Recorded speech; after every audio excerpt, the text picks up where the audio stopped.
Main intimate hair removal तभी करते हैं जब यहाँ पेड़ पौधे ज्यादा घने हैं। Face shape, four head shape define करता है आपका फेस कितना अट्रैक्टिव लगेगा। पहला है एम शेप हेयर लाइन, जिसके अंदर आपके टेम्पल्स यानी कि कर्व्स पीछे रिसीड हो रहे हो। सेकंड इज एल, बेसिकली जिसमें बिल्कुल स्ट्रेट हेयर लाइन का शेप बन। Pubic hair which is down there या अंडर आर्म्स के बाल आपने रफ और कर्ली महसूस करे होंगे। रेजर यूज कर रहे हैं तो वो भी डाउनवर्ड जाएगा, सिर्फ फ्लैट सरफेस पे। फिर बैरिगेट आ जाता है, बैरिगेट के बाद साइकिल से चल के जाना है। साइकिल का मतलब क्या है, यूज स्मॉल सीजर्स। जिस भी डायरेक्शन में आपका हेयर रिमूवल हो रहा है उसी डायरेक्शन में, चाहे वो आपके निपल हो, चाहे वो आपका बट हो, चाहे वो आपके टेस्टिकल्स हो, उसको स्ट्रेच करा जाएगा। यूरिन, सीमेन और स्वेट के थ्रू फेरोमोन्स रिलीज करती है, जो आपकी बॉडी की एक नेचुरल स्मेल क्रिएट करता है, जो ह्यूमन से लेके एनिमल।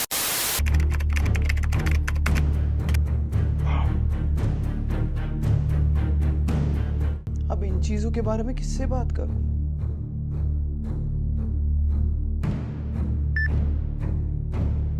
अबे कुछ नहीं होगा।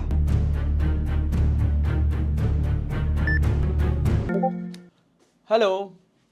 अब ऐसे पर्सनल इश्यूज में लोगों को लग जाता है डर, प्रॉब्लम प्रो मैक्स ना हो जाए। सही जगह लगा है कॉल, हो जाओ बेफिक्र। Pubic hair which is down there या अंडर आर्म्स के बाल आपने रफ और कर्ली महसूस करे होंगे। वो रीजन है क्योंकि जो आपकी स्किन सिबम यानी कि नेचुरल ऑयल प्रोड्यूस करती है, वहां पे कम प्रोड्यूस होता है और जो उसका टेक्सचर होता है वो ज्यादा थिक रहता है, इसीलिए बाल वहां पे इकट्ठे उलझ जाते हैं और कई कई जगह रफ रहते हैं। और कर्ली बाल ही अच्छी तरीके से sweat glands basically pheromones produce करते हैं, उसको कैप्चर कर पाते हैं, जिससे जब भी आप किसी ह्यूमन के नजदीक जाएंगे उनकी एक नेचुरल स्मेल होती है, which is different for every human. Hair removal में जब भी आप रेजर यूज करेंगे, that has to be avoided on the flat friction areas. ऐसे एरिया जहां पे फैब्रिक पूरे टाइम कांटेक्ट में रहता है, चेस्ट, आर्म्स, लेग्स। बेसिकली जब भी आप हेयर रिमूवल करते हैं, रेजर के बाद पॉइंटेड हेयर फॉलिकल अगर पूरे टाइम आपके फैब्रिक से लड़ेगा तो वहां पे एक्ने, रेडनेस और कांटे जैसे निशान दिखेंगे। हमारा इंटीमेट एरिया कंटिन्यूअस फैब्रिक के कांटेक्ट में नहीं रहता क्योंकि उसके ऊपर अंडरवेयर का स्टैप रहता है और बीच में गैप है, so a razor can be used there. As per the survey 25% male जब भी अपना इंटीमेट हेयर रिमूवल करते हैं, किसी ना किसी तरीके की इनकन्वीनियंस जैसे कि रेडनेस, रैश या कोई इंजरी जैसे कि कट हो गया जरूर फेस करते हैं। अपर बॉडी पे हेयर रिमूवल इसलिए कंफर्टेबली एंड बिंदास कर पाते हैं क्योंकि जो सरफेस एरिया है वो थोड़ा फ्लैट है एंड इट्स टाइटर वर्सेस जो इंटीमेट एरिया जो ज्यादा लूज होता है। एंड जो हमारे ब्लेड्स हैं they are design to perform on a flatter surface versus uneven surface. उसका सोल्यूशन है स्किन को स्ट्रेच करके फ्लैट बना देना, जिससे स्किन इंजरी फ्री रहे। स्ट्रेच ऑब्वियसली आप दोनों हाथ से नहीं कर सकते, तो हेयर रिमूवल किससे करोगे? जिस भी डायरेक्शन में आपका हेयर रिमूवल हो रहा है उसी डायरेक्शन में, चाहे वो आपके निपल हो, चाहे वो आपका बट हो, चाहे वो आपके टेस्टिकल्स हो, उसको स्ट्रेच करा जाएगा और उसको क्लीन। प्राइवेट हेयर रिमूवल के लिए सेफेस्ट मेथड क्या है? 3 मेटल रूल, रेजर, ट्रिमर या सीजर, बाकी सब बकवास। अब इनमें से कौन सा मेटल प्राइवेट हेयर रिमूवल के लिए बेस्ट है वो डिपेंड करता है आपकी हेयर लेंथ कितनी है। रेजर की बात करें तो वो डबल या ट्रिपल ब्लेड टेक्नोलॉजी में बना है, जो बेस्ट सूटेड है 10 to 12 mm हेयर फॉलिकल के लिए। बाल इसे ज्यादा डेंस या कर्ली जब हो जाते हैं, जो स्मॉल गैपिंग होती है वो इजीली भर जाती है, जिससे हाफ स्ट्रोक में ही वो जर्क या झटके लगने लगते हैं, जिससे इंजरी के चांसेस बढ़ जाते हैं। और 75% मेन इंटीमेट हेयर रिमूवल तभी करते हैं जब यहाँ पेड़ पौधे ज्यादा घने हैं, इसलिए आगे बढ़ना मुश्किल है।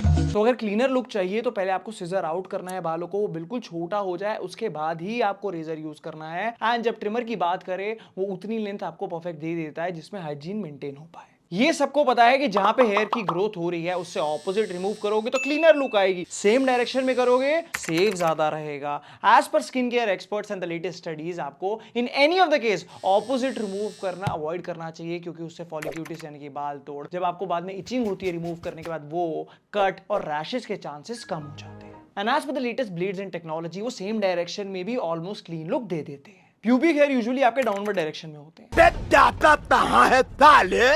बाद में चेक करना।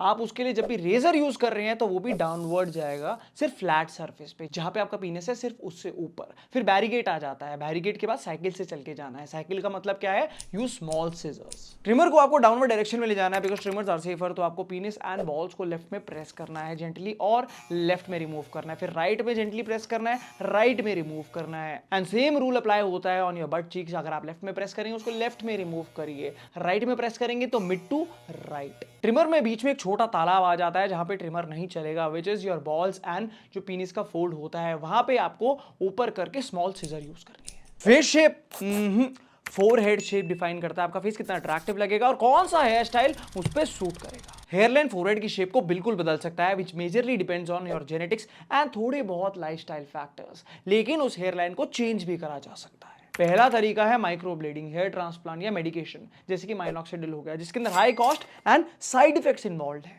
सेकंड इज ब्लेड शेपिंग, जो कर तो देता है एनहांस आपकी हेयरलाइन को विद अ रेजर, लेकिन बाल हो जाते हैं इतने नोकीले कि फाड़ देंगे थोड़े दिनों में ब्लेजर।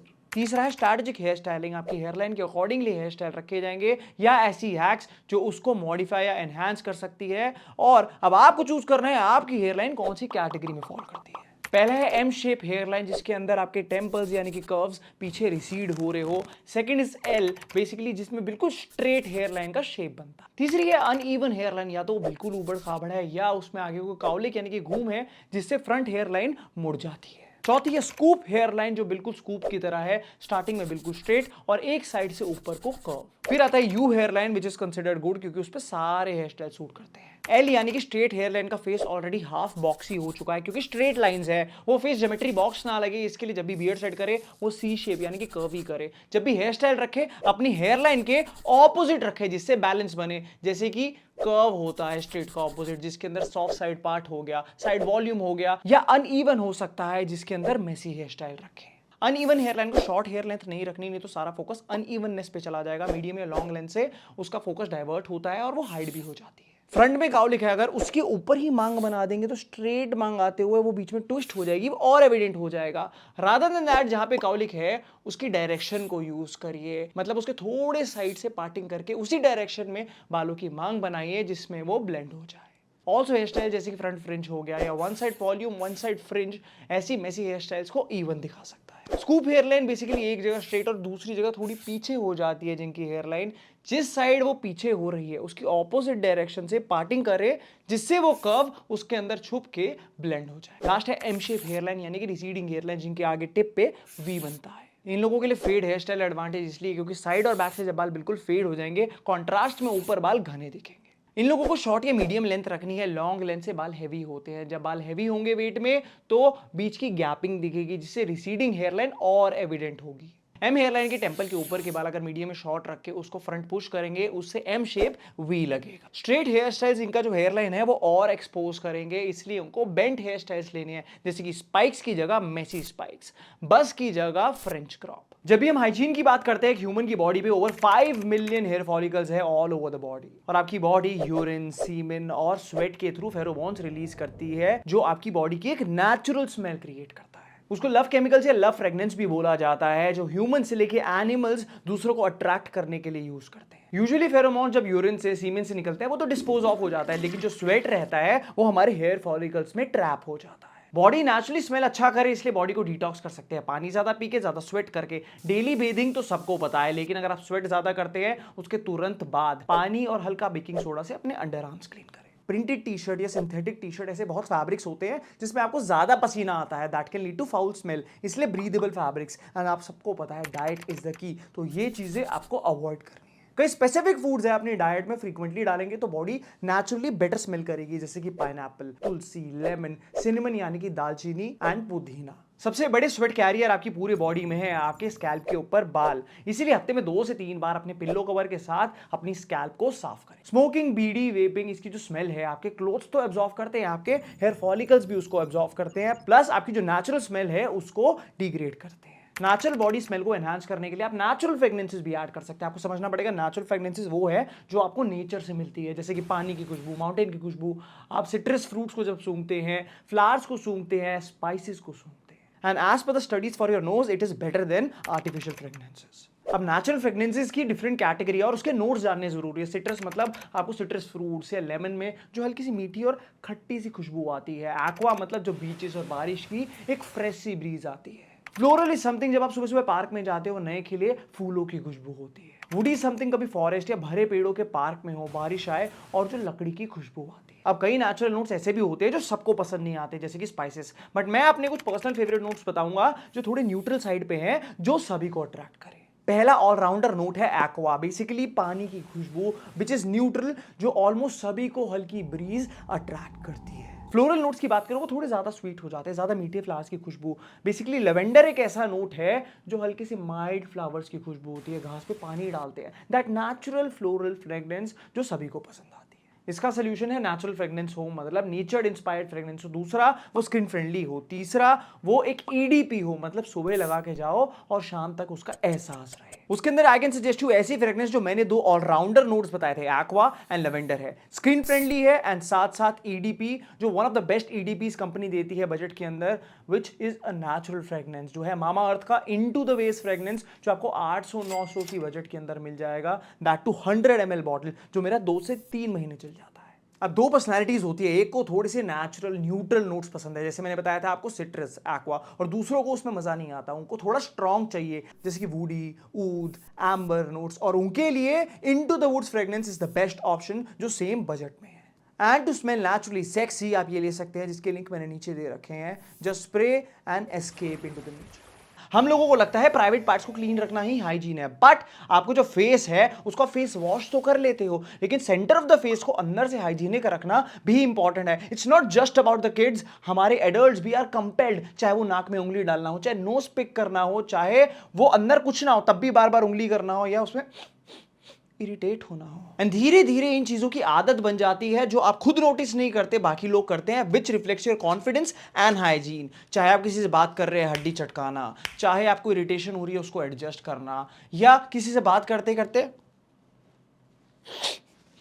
करना। नेल्स गंदे हो, बड़े हो, या जब आप काटते हो नुकीले, उसको फाइल नहीं करते तो नेजल टिश्यू या आपकी जो स्कैल्प होती है बहुत सेंसिटिव होती है, उस पर 1-2 बार नेल्स मारोगे तो एक घाव सा बन जाता है। घाव जब सूखता है तो क्या होता है, खुजली होती है। सेम तरीके से आप बार बार करने के लिए कंपेल हो जाते हो इसको स्क्रैच।